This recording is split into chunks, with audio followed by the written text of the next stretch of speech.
everyone. I'm Steve Henson. I'm the editor of the Pueblo Chieftain. I wanted to talk a little bit about what we have coming up at chieftain.com and very soon in the Pueblo Chieftain newspaper, and also what we're working on for the weekend. Well, the big story for us is an unfortunate story that we even have to report or that it even had to take place. There was a man who was arrested actually last Friday, and it was announced Monday, his arrest. He was arrested for preparing, not just thinking about or threatening, but preparing to blow up Temple Emmanuel, local Jewish synagogue here in Pueblo. And he was caught through the diligent efforts of the federal authorities along with local authorities. And so we have a really nice event in Pueblo tonight in which the police chief, the district attorney, I'm sure the mayor and other dignitaries will be there, and they're going to show their support for Temple Emmanuel preceding their normal Friday night service. And I wouldn't be surprised to see hundreds, if not thousands, of people show up at the temple in support, because I think the community was outraged to hear about that.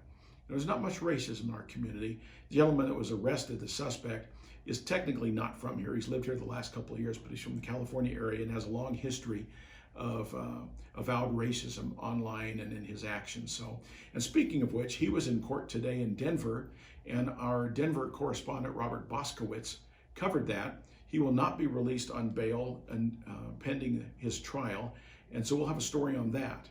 And his preliminary hearing still will be months away, in which they will take a look at the evidence.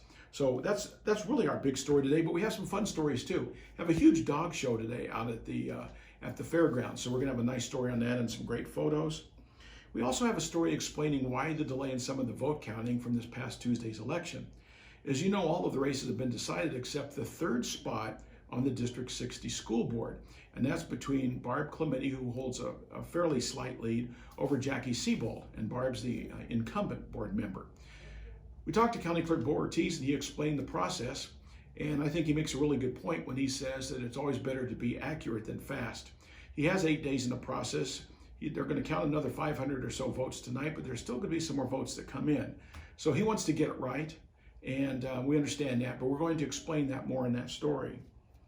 And so we have that coming up, and we have a great weekend coming up with news, and that's led by the Veterans Day Parade tomorrow in Pueblo, and we're excited about that. And we also take a look back at how District 60 managed to pull off and convince voters to spend over $200 million to build 2 new high schools and repair 10 other schools.